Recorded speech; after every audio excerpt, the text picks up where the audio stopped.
Hello friends, जय जगन्नाथ। आज आम जाऊँ राउरकेलार गोटे famous mall forum Galleria mall, जोटा कि बहुत पुराना मॉल। आम दे जण ए चलू पाखापाखि होगला, पहुँची गलु फोरम गैलेरिया मॉल ले। एबे चलतु तार भितर को जावा। मु दीदी आउ मो हस्बैंड जाइथिलु। प्लूटन टा आठू बड़ अच्छी शायद।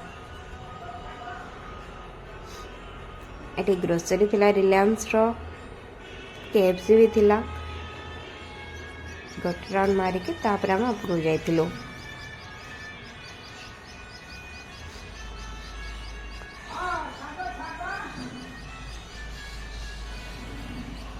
मामाअर्थ भी थिला और बहुत सारा भल भल ब्रांड रो भी सब सेठी अवेलेबल थिला।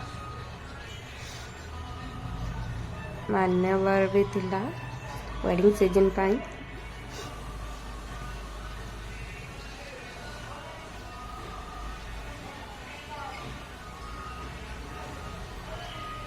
फर्स्ट तो आम फूड कोर्ट जाइथिलु, जोटा कि सब ऊपर थिला।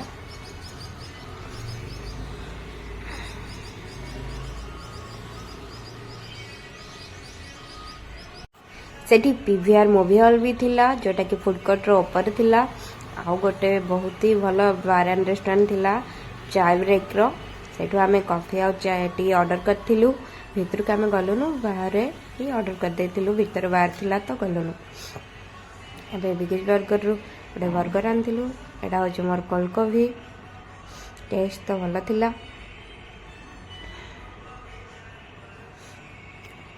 सेमानकर टी भी आसीगला, से माने टी लवर तो टी पीले।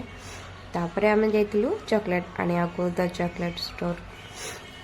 द चॉकलेट रूम रो बहुत भल भल चॉकलेट थिला। एटा होची गोटे व्हिस्की चॉकलेट, जेटा कि से तांको संगम पई आनथिले। बंदो एटा व्हिस्की चॉकलेट बरपन्न आउ दो तीन चॉकलेट टेस्ट करथिले से माने आनी। तापरे रिलायंस रो ग्रोसरी किनी आस जाइथिला आम होटल को।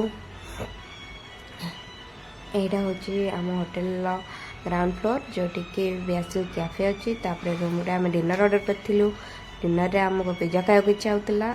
आउ बिलीव करंतु तार गोकुल रेस्टोरेंट रो पिज्जा बहुत ही टेस्टी थिला। पिज्जा और मैगी आम खाइथिलु। जय जगन्नाथ।